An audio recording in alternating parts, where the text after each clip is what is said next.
fogo é o fogo refletor, fogueira em formato de um refletor. Esse tipo de fogueira, esse tipo de fogo, ele é muito importante. Por quê? Imagine que você esteja em um acampamento e nesse momento está fazendo um frio terrível e você e seus amigos estão ali e não sabem o que fazer para dormir aquecidos. Esse tipo de fogo vai te manter aquecido de forma natural, mas é necessário alguns cuidados. E nós vamos tentar fazer esse fogo com este material que eu tenho aqui em mãos. Alguns,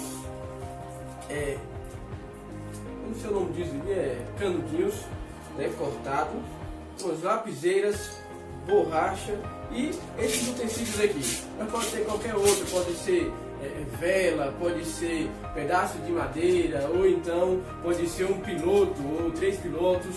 Você vai poder usar vários materiais, mas no momento nós vamos usar esse aqui e você vai entender. Essa aqui faz de conta que é a nossa barraca.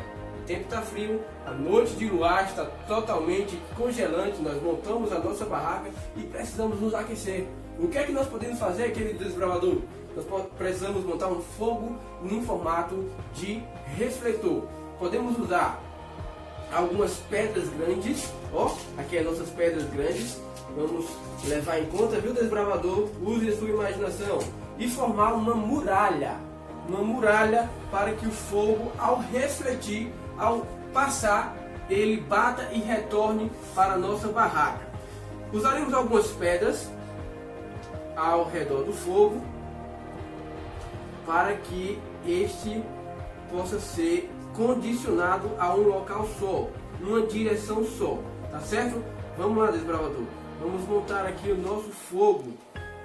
Aqui é a nossa lenha, né? Como eu havia dito, a gente vai colocar aqui a lenha, vamos acender a fogueira e colocar aqui nossa barraquinha.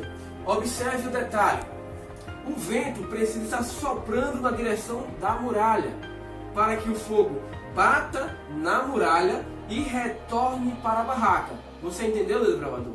Não pode ser o contrário, porque senão vai causar um dano à sua barraca, pelas faíscas que sairão do fogo e pode queimar a sua barraca e consequentemente causar um acidente. Então muito cuidado nessa questão, principalmente porque você é uma vida e a vida está acima de tudo para nós desbravadores.